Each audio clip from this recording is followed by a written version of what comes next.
तो चलिए बच्चों, तो चलो बच्चों, फिर पिछली क्लास में अपन ने किया था, है ना, 3.5, फिर उसका 3.6 से अपने को करना है। अब देखिए NCERT exercise motion in plane के, ये थोड़ा सा क्वेश्चन है 3.6।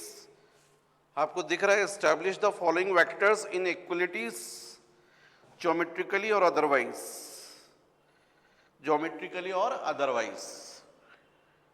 तो फर्स्ट उन्होंने प्रूफ करने के लिए बोला अपन को mod of A plus B is less than और equal to mod of A plus mod B, ये हमको प्रूफ करना है। तो बच्चों मैंने यहाँ पर प्रूफ करा है, मैं आपको एक्सप्लेन करता हूँ, आप समझिए। यहाँ पर सपोज ये वेक्टर ए है, सेकंड वेक्टर बी है, और आप देख रहे हैं ना वेक्टर बी का टेल कहाँ रखा आपने, फर्स्ट वेक्टर के हेड पर। तो इन दोनों वेक्टर का रिजल्टेंट कहां से कहां होता है, from tail of first to head of second. इसी को तो आप वेक्टर एडिशन बोलते हैं, इसी को आप रिजल्टेंट बोलते हैं। तो ये ए बार, ये बी बार, तो डेफिनेटली ये क्या हुआ, ए बार प्लस बी बार, ये बाय वेक्टर डायग्राम। लेकिन अब थोड़ी देर के लिए देखिए, आप वेक्टर थोड़ी देर के लिए भूल जाइए और ट्राइंगल देख लीजिए, इस ट्राइंगल को। तो ट्राइंगल में आपको मालूम है ये ओपी साइड है, ये पीक्यू साइड है और ये ओक्यू साइड है। और आप किसी भी ट्राइंगल की प्रॉपर्टी जानते हैं कि कभी भी किसी ट्राइंगल में कोई एक साइड बाकी दो साइड के सम से कम होती है, ये आप लोग जानते हैं। आप लोग ट्राइंगल में प्रॉपर्टी जानते हैं कि ट्राइंगल में कोई भी एक साइड जो होती है बाकी दो साइड के समीशन से कम होती है। तो स्वाभाविक यहाँ पर यदि मान लीजिए मैं OQ साइड ले रहा हूं, तो ये OQ साइड किसके इक्वल होगी, ये OP प्लस PQ से तो कम होगी by properties of triangle. What is OQ, this side is less than OP plus PQ। लेकिन अब क्वेश्चन है यहाँ पर OQ क्या है, तो OQ एक्चुअली में हम वेक्टर में देखें तो रिजल्टेंट वेक्टर का मॉडुलस है। मतलब हम OQ की जगह क्या लिख सकते हैं, mod of A plus B. What is OP, mod of A। What is PQ, mod of B। मतलब हमको एक चीज तो समझ में आ गई है कि mod of A plus B it is less then mod of A plus mod of B। लेकिन क्वेश्चन में तो इक्वल प्रूफ करने के लिए भी है, लेस देन और इक्वल टू बोला है। तो यदि यही वेक्टर सेम डायरेक्शन में होते और आप रिजल्टेंट फाइंड करते तो क्या आता, mod of A plus B is equal to क्या होता, बाय फॉर्मूला। फॉर्मूला क्या है आपका, रिजल्टेंट का formula, R is equal to root over A square plus B square plus 2ab cos theta. तो रिजल्टेंट क्या है यहाँ पर, mod of A plus B is equal to root over A square plus B square plus 2ab cos zero. Cos zero कितना होता है, 1। तो यदि यहाँ 1 हो गया तो ये क्या हो जाएगा, root over A plus B whole square, square root के बाहर आएगा तो क्या जाएगा, A प्लस बी। मतलब mod A plus B is equal to आपने प्रूफ किया A प्लस बी। यदि मैं क्वेश्चन करूँ व्हाट इज A, तो आप बोलोगे mod of A, vector A। What is B, mod of vector B। तो दिस इज इक्वेशन नंबर 2। यदि दोनों को हम कंबाइन कर दें 1 और 2 को, तो क्या प्रूफ हो जाएगा, mod of A plus B it is less than और equal to mod of A plus mod of B। तो बच्चों ये हुआ आपका 3.6 का A क्वेश्चन। नेक्स्ट 3.6 B, इसमें आपको क्या प्रूफ करना है, इसमें आपको ये प्रूफ करना है, mod of A plus B it is greater than और equal to mod of A minus mod of B। तो बच्चों ये भी बहुत सिंपल है, ट्राइंगल अपन यदि यही यूज कर लें और मैं आपसे पूछूं बाय प्रॉपर्टीज ऑफ ट्राइंगल, तो आप लोगों को ट्राइंगल की प्रॉपर्टी पता है, किसी भी ट्राइंगल में ट्राइंगल की कोई भी एक साइड बाकी दो साइड के डिफरेंस से बड़ी होती है। किसी भी ट्राइंगल की कोई एक साइड बाकी दो साइड के डिफरेंस से बड़ी होती है। इसका मतलब यदि मैं OQ को बोलूंगा तो आप OQ को बोल सकते हैं, what is OQ, it is greater then OP minus PQ, OP minus PQ। अब मैं वैल्यू रखने को बोल रहा हूं, तो व्हाट इज OQ, तो आप बोलोगे mod of A plus B. What is OP? Mod of A. What is PQ? Mod of B. Suppose this is equation number 1. अब यदि यही वेक्टर्स अपोजिट डायरेक्शन में होते A और B, और यदि इनका आप रिजल्टेंट फाइंड करते तो आप क्या बोलते? Mod of A plus B equal to क्या बोलते? Root over A square plus B square plus 2AB cos 180, क्योंकि वेक्टर्स अपोजिट डायरेक्शन में। cos 180 की वैल्यू आप लोगों को पता है बच्चों कितनी होती है? -1। जैसे यहाँ पर माइनस से मल्टीप्लाई करोगे तो अंदर ये क्या हो जाएगा? A square plus B square minus 2AB। A square plus B square minus 2AB क्या होता है? A minus B whole square. Square root के बाहर निकलेगा तो क्या हो जाएगा? A minus B. इसका मतलब हमने प्रूफ कर दिया mod of A plus B is equal to A minus B. What is A? Magnitude of first vector minus what is B? Magnitude of second vector. Suppose this is equation number 2। तो यदि दोनों equation की आप help ले लें तो आपने proof कर दिया है कि mod of A plus B it is greater than और equal to of mod A minus mod B। Right? तो बच्चों ये क्वेश्चन हुआ 3.6 का A और B, जरा आप कॉपी कर लीजिए। नेक्स्ट बच्चों ये C पार्ट, सेम क्वेश्चन 3.6 इसका C पार्ट। तो देखिए इसमें अपन को प्रूफ करना mod of A minus B it is less than और equal to of mod A plus mod B। तो इसमें ये वेक्टर A है, ये वेक्टर B है, B का अपोजिट वेक्टर ये हो गया माइनस B। अब यदि आप इन दोनों का रिजल्टेंट फाइंड करोगे तो ये OR होगा, जिसको आप लिख सकते हो vector A plus minus of B, मतलब वेक्टर A माइनस B। ये वेक्टर A प्लस B था, ये वेक्टर A माइनस B, इसका मॉड मतलब ये लेंथ हो गई A माइनस B। अब हम लोग को मालूम है यदि ये प्रूफ करना है तो बाय प्रॉपर्टीज ऑफ ट्रायंगल, किसी भी ट्रायंगल की यदि आप प्रॉपर्टी लेते हो तो आपको मालूम है ट्रायंगल में किसी कोई भी एक साइड वो बाकी जो दो साइड्स होती हैं उनके समीशन से कम होती है। तो इसका मतलब OR जो रहेगा वो कैसा रहेगा? लेस रहेगा OP प्लस PR से। किसी भी ट्रायंगल में मैंने अभी समझाया, जैसे ये राइट एंगल ट्रायंगल है मान लीजिए, तो यदि ये 3 हो ये 4 हो तो ये 5 होती है। राइट एंगल ट्रायंगल में आप लोग जानते हैं। तो ये 3 कैसा है? 4 और 5 के समीशन से कम है। ये 5 कैसा है? 3 और 4 के समीशन से कम है ना? कभी भी ट्रायंगल की प्रॉपर्टी है कि ट्रायंगल में कोई भी ट्रायंगल की कोई भी एक साइड बाकी दो साइड के समीशन से कैसी होती है? लेस होती है। ये आप लोग की प्रीवियस क्लास में वैसे बताया होगा, मैं केवल आपको फिर से याद दिला रहा हूँ। तो OR is less than OP plus PR। अब यदि मैं बोलता हूँ व्हाट इज OR तो आप तुरंत बोलोगे mod of A minus B। यदि मैं बोलता हूँ व्हाट इज OP तो आप बोलोगे मॉड ऑफ A। मैं पूछूंगा PR तो आप बोलोगे मॉड ऑफ माइनस B। मतलब आपने प्रूफ कर दिया। अच्छा मॉड आपको पता है, मॉड माइनस B को आप क्या लिख सकते हो? मॉड B लिख सकते हो, क्योंकि पॉजिटिव रहेगा। तो इस तरीके से आपने ये प्रूफ किया mod A minus B is less then mod A plus mod B। ये 1 हो गया। लेकिन यदि वेक्टर्स अपोजिट डायरेक्शन में हो, थीटा की वैल्यू 180 हो, तो यही resultant mod A minus B equal to आप क्या लिखेंगे? Root over A square plus B square plus 2AB cos 180। cos 180 की वैल्यू -1 होती है। कुल मिलाकर ये क्या आ जाएगा? A minus B whole square, square root के बाहर निकालोगे तो A माइनस बी। अब इसी को आप लिख सकते हो प्लस माइनस बी।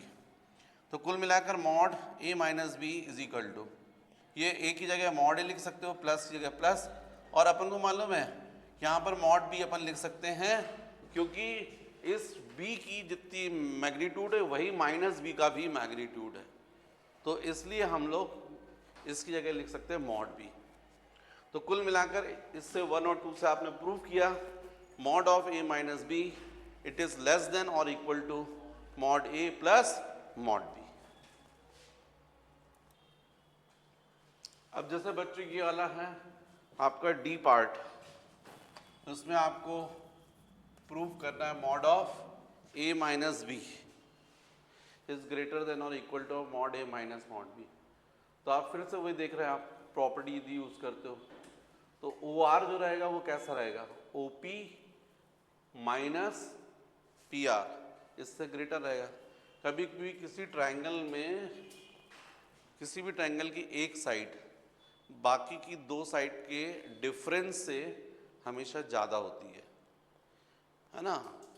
कभी भी किसी ट्रायंगल की एक साइड जो रहती है बाकी दो साइड के सम से कैसी रहती है, कम रहती है, लेकिन डिफरेंस से कैसी होती है, ज़्यादा होती है। ये ट्रायंगल की प्रॉपर्टी है। तो फिर ओ आर को आप क्या लिख सकते हैं, mod of A minus B. O P O क्या लिख सकते हैं आप, मॉड ए। और पी आर ओ क्या लिख सकते हैं, मॉड माइनस बी।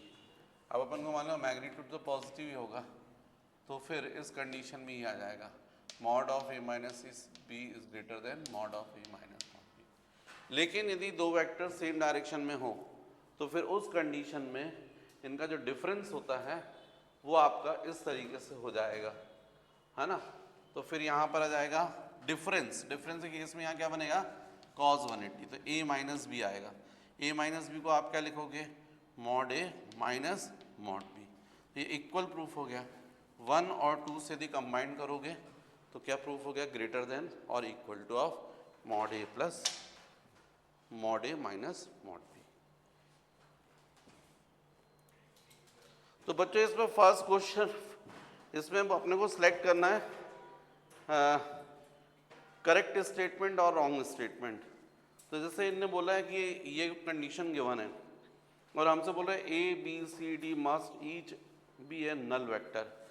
मतलब वो बोल रहे हैं ये तभी समीशन जीरो होगा जब सबके सब वेक्टर्स क्या हों, जीरो। एक तो एकदम गलत है। क्या होता है, यदि ये वेक्टर है एक वेक्टर ये है, एक वेक्टर ये है और ऐसा आ गया, इसका मतलब ये चारों वेक्टर का समीशन क्या होगा, नल वेक्टर। ये सारे वेक्टर्स नल वेक्टर नहीं है, उसके बावजूद भी इनका समीशन जीरो आएगा। क्यों आएगा, क्योंकि आप देखो आप ऐड कैसे करते हो हमेशा, ये टू वेक्टर का रिजल्टेंट बताओ, a प्लस बी बताओ, तो ये होगा। कहाँ से कहाँ होगा, from tail of first to head of second. इसको क्या लिखोगे, a प्लस बी। अब ये a, इससे आपको मतलब नहीं है, अब इन दोनों का क्या फाइंड कर लिया आपने, रिजल्टेंट। अब ये वेक्टर और इस वेक्टर का रिजल्टेंट बताओ, तो स्वाभाविक है आप बोलोगे a प्लस बी प्लस सी, ऐसा होगा, जिसको आप क्या बोलोगे, a bar plus b bar plus c बार। क्योंकि कहाँ से कहाँ ऐड करते हो, रिजल्टेंट कहाँ से कहाँ होता है, from tail of first to head of second. तो अब आपको इन सब से मतलब नहीं है, क्योंकि इन दोनों, इनका रिजल्टेंट मिल गया अब आपको।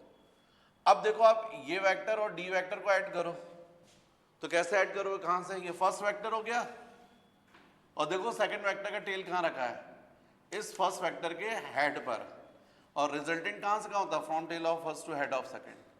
तो इसको आप क्या बोलोगे, पॉइंटेड वेक्टर को a bar plus b bar plus c bar plus d bar, और चूंकि पॉइंटेड वेक्टर तो क्या बोल दोगे, जीरो। और इसका मतलब एक्चुअली में ये कोई बॉडी है, इस पर एक फोर्स मान लीजिए a के डायरेक्शन में ऐसा लग रहा है, b का एक फोर्स ऐसा लग रहा है b के डायरेक्शन, c का मतलब एक फोर्स ऐसा लग रहा है और d का मतलब ऐसा लग रहा है, तो भी रिजल्टेंट कितना आया, जीरो। उसका रीजन समझो आप। जैसे मान लीजिए ये है 2 न्यूटन, ये मान लीजिए 3 न्यूटन और ये मान लीजिए 4 न्यूटन। तो ये तीनों फोर्सेस का रिजल्टेंट जो भी होगा वो इस तरफ होगा। और ये जो फोर्स है यदि इन तीनों के रिजल्टेंट के इक्वल हो गया, मान लीजिए फॉर एग्जांपल 2 3 4 सबका रिजल्टेंट फोर्स अपन ने निकाला 10 आ गया, ये फोर्थ वाले की वैल्यू भी यदि 10 हो गई तो ये 10 इस 10 को क्या कर देगा, कैंसिल, है ना। तो कभी कोई ऐसा जरूरी नहीं है, यदि 4 फोर्स हैं और नल फोर्स नहीं है लेकिन एक दूसरे के अपोजिट लगी है, बॉडी है, इस पर एक फोर्स ऐसा लगा है A और एक फोर्स जस्ट इसके अपोजिट ये लगा है B, अपोजिट, तो B A को क्या कर देगा, कैंसिल। अब ये C फोर्स लगा है और इसके ठीक अपोजिट इतना ही फोर्स D लगा है, तो C और D भी क्या कर देंगे, एक दूसरे को कैंसिल, तो नेट फोर्स कितना हो जाएगा, जीरो। मतलब चारों वेक्टर का वेक्टर सम कितना आएगा, जीरो, जबकि ये चारों वेक्टर नल वेक्टर नहीं है। तो कोई जरूरी नहीं है वेक्टर सम होने के, जीरो होने के लिए सारे वेक्टर्स भी नल वेक्टर हों, बिना नल वेक्टर के भी वेक्टर सम जीरो होता है, राइट। नेक्स्ट सेकंड पूछा है, the magnitude of a plus C equals the magnitude of B plus D. ये तो करेक्ट है, क्यों? क्योंकि आपको क्वेश्चन ही में दिया हुआ है A bar plus B bar plus C bar plus D bar is equal to 0, ऐसा बोला गया है। अब क्वेश्चन में बोला गया है A प्लस C, तो A प्लस C प्लस क्या बचा B plus D is equal to 0। इसका मतलब A plus C is equal to minus of B plus D। इसका मतलब ये भी वेक्टर है और ये भी वेक्टर है और बीच में इक्वल है, मतलब दोनों इक्वल हैं, लेकिन माइनस का मतलब जस्ट अपोजिट डायरेक्शन में। इसका मतलब है कि दोनों वेक्टर इक्वल तो हैं, केवल उनका डायरेक्शन कैसा है, अपोजिट। मतलब दोनों वेक्टर्स का मॉड क्या हुआ, इक्वल। तो यहां पर यदि हम इनका मॉड निकालेंगे, mod of A plus B, और इसका मॉड निकालेंगे B प्लस D, तो ये कैसा होगा, इक्वल होगा। माइनस केवल क्या है, डायरेक्शन, तो ये भी करेक्ट है।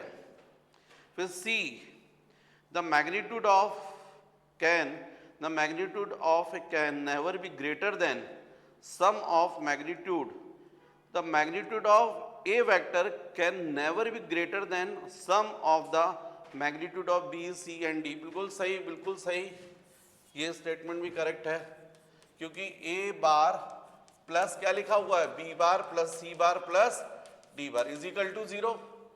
यदि आप A bar is equal to तो माइनस क्या हुआ, B plus C plus D।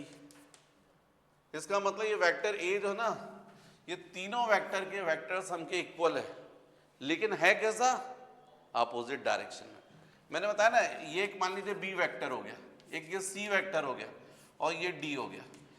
सम का मतलब तीनों का रिजल्टेंट, तो इन तीनों का रिजल्टेंट जो भी आ रहा है वो डेफिनेटली किसके इक्वल होगा, वेक्टर A के इक्वल होगा, लेकिन अपोजिट।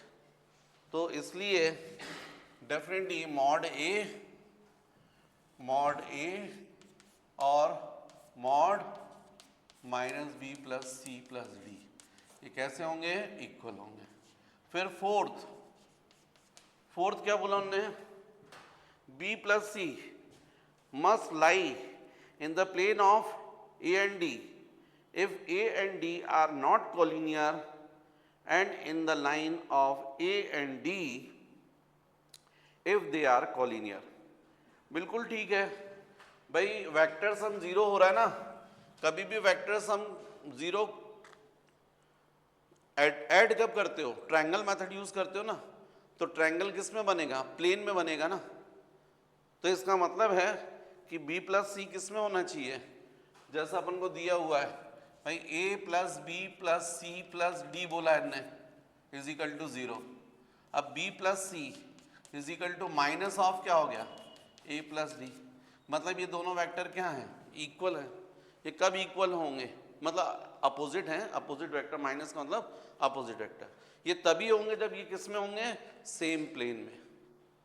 तो बिल्कुल सही है, B plus C must in the plane of A and D if A and D are not collinear, जब collinear नहीं है तब, and in the line of A and D if they are collinear। ठीक है बच्चों। Next question 3.8, अब अपन को देखना नेक्स्ट क्वेश्चन 3.8। फिर बच्चों देखो नेक्स्ट क्वेश्चन, सिंपल क्वेश्चन है 3.8। 3 girls skating on a circular ice ground of radius 200 meter start from a point P on the edge of the ground and reach a point Q diametrically opposite to P following different paths as shown in figure। What is the magnitude of the displacement vector for each? For which girl is this equal to the actual length of the path? Sketch। तो एकदम simple question है, तीनों girl ने यहाँ से skating करना start किया है और जस्ट P के अपोजिट Q पर पहुँच रही है। लेकिन ये जो गर्ल A है वो कुछ इस तरीके से स्केटिंग करते हुए Q पर पहुँच रही, B बिल्कुल डायमीटर के डायरेक्शन में जा रही है और C जो है वो इस तरीके से पाथ को फॉलो करते हुए यहाँ पहुँच रही है। तो आपको क्लियर दिख रहा है कि तीनों के पार्ट डिफरेंट है। ये बात तय है कि तीनों के लिए डिस्टेंस डिफरेंट है, और जैसा मुझे डायग्राम में दिख रहा है उसके बेसिस पे सबसे कम डिस्टेंस ये B जो गर्ल है वो कवर कर रही है उससे ज़्यादा डिस्टेंस मुझे ए का दिखाई दे रहा है और उससे भी ज़्यादा डिस्टेंस किसका दिखाई दे रहा है, सी का, क्योंकि वो ज़्यादा पाथ कवर कर रही है। लेकिन तीनों गर्ल्स के लिए डिस्प्लेसमेंट वेक्टर कैसे होंगे, सेम, क्योंकि तीनों का इनिशियल पॉइंट वही है, फाइनल पॉइंट वही है, इसलिए डिस्प्लेसमेंट वेक्टर यदि आप बोलोगे तो इज इक्वल टू होगा पी क्यू बार। इसलिए तीनों के डिस्प्लेसमेंट वेक्टर कैसे होंगे, सेम। और यहाँ पर जो गर्ल बी है उसका एक्चुअल में जितना डिस्प्लेसमेंट दिख रहा है उतना ही उसका डिस्प्लेसमेंट वेक्टर होगा। तो इसमें जो सेकंड आंसर पूछा है किस गर्ल के लिए, जो स्केच डायग्राम है और डिस्प्लेसमेंट वेक्टर सेम है, तो अपन बोलेंगे गर्ल बी के लिए। नेक्स्ट बच्चों क्वेश्चन नंबर 3.9। 3.9 क्या है, ए cyclist starts from the center O of a circular park of radius 1 kilometer, reaches the edge P of the park, then cycles along the circumference and returns to the center along QO as shown in figure. If round trip takes 10 minutes, what is first net displacement, second average velocity, and third average speed of the cyclist. ये circular track है, centre ये है, वो यहाँ से यहाँ जा रहा है, ऐसा जा रहा है और जस्ट उसका ऐसा आ रहा है, मतलब O से वो P पर गया है और फिर P से Q पर गया है और फिर Q से वापस रिटर्न O पर आया है। ऐसा क्वेश्चन में बोला गया है और हमको क्वेश्चन में गिवन है कि जो रेडियस है वो कितने का है, 1 किलोमीटर का, और पूरी ट्रिप राउंड ट्रिप करने में उसको टाइम कितना लग रहा है, 10 मिनट्स। 10 मिनट्स हमको फाइंड करना है first net displacement, net displacement. Second हमको फाइंड करना है वी एवरेज, एवरेज वेलोसिटी, और थर्ड हमको फाइंड करना है एवरेज स्पीड। ये आपके तीन को आपको एकदम क्लियर दिख रहा है उसकी फाइनल पोजीशन और इनिशियल पोजीशन कौन साइड हो गई है। यहाँ से चला है, यहाँ से ऐसा होता हुआ वापस रिटर्न वहीं पहुँच गया है, इसका मतलब नेट डिस्प्लेसमेंट कितना होगा, 0। तो फर्स्ट आंसर होगा net displacement is equal to of 0। Second हमसे बोला गया है एवरेज वेलोसिटी। आप सबको पता है average velocity is equal to होता है डिस्प्लेसमेंट अपॉन टाइम। अब चूंकि डिस्प्लेसमेंट ही 0 हो गया तो फिर एवरेज वेलोसिटी भी क्या मानी जाएगी, 0, राइट। थर्ड जरूर है आपसे एवरेज स्पीड पूछा है, आप समझिएगा मैंने बार लगा दिया मतलब वेलोसिटी हो गई, विदाउट बार लगा दिया तो क्या हो गया, स्पीड हो गया। तो अब स्पीड आपको निकालना है, एवरेज स्पीड। तो एवरेज स्पीड क्या होगा, total distance upon total time. अब मुझे बच्चों ये बताओ कि टोटल डिस्टेंस कितना होगा। तो आपको मालूम है पूरी सरकमफ्रेंस कितने की होती है, 2 पाई आर। ये कितनी दिख रही है आपको, 2 पाई आर बाय 4, राइट। और ये कितना दिख रहा है, आर, और ये कितना दिख रहा है, आर। तो पूरा डिस्टेंस कितना हो गया, R plus 2 pi R by 4 plus R. और टाइम कितना बोला गया क्वेश्चन में, 10 मिनट्स। टोटल टाइम कितना बोला गया है, 10 मिनट। वैल्यू रख दो, V average is equal to, ध्यान रखो यहाँ पर रेडियस किस में, किलोमीटर में, और टाइम किस में, मिनट्स में। तो आपको यदि एवरेज स्पीड निकालनी है तो या तो इसमें आंसर किलोमीटर पर मिनट में निकालोगे, यदि किलोमीटर पर आवर में यदि निकालना चाहते हो तो मिनट को आपको आवर में कन्वर्ट करना पड़ेगा। अभी फिलहाल अपन किलोमीटर पर मिनट में निकालते हैं। तो यहाँ पर आर की वैल्यू 1 किलोमीटर रख दो, 1 plus 2 pi by 4 means pi by 2 हो जाएगा, है ना, प्लस 1 अपॉन 10 मिनट। तो आपका आंसर हो जाएगा पाई बाय 2 का मतलब कितना हुआ, 3.14 डिवाइडेड बाय 2, 1.14 कितना हुआ, 1.57। ओके, तो इसका मतलब ये हो जाएगा 1.57 V average is equal to 1 plus 1.57 plus 1 divided by 10। ये जो यूनिट होगी किलोमीटर पर मिनट होगी, V average is equal to 3.57 divided by 10 kilometre per minute. V average is equal to 0.357 kilometre per minute. मुझे पता नहीं book में answer किस unit में दिया हुआ है, हाँ, पर आवर में, तो कन्वर्ट कर लो। 1 minute is equal to how many hours, 1 hour is equal to how many minutes, 60 minutes, means 1 minute is equal to how many hour, 1/60, है ना। तो 1/60 करोगे तो 60 ऊपर पहुंच जाएगा, तो ये हो जाएगा 60 इंटू 0.357, ये जाएगा किलोमीटर पर आवर। इसको आप सॉल्व कर लेंगे, आपका आंसर आ जाएगा।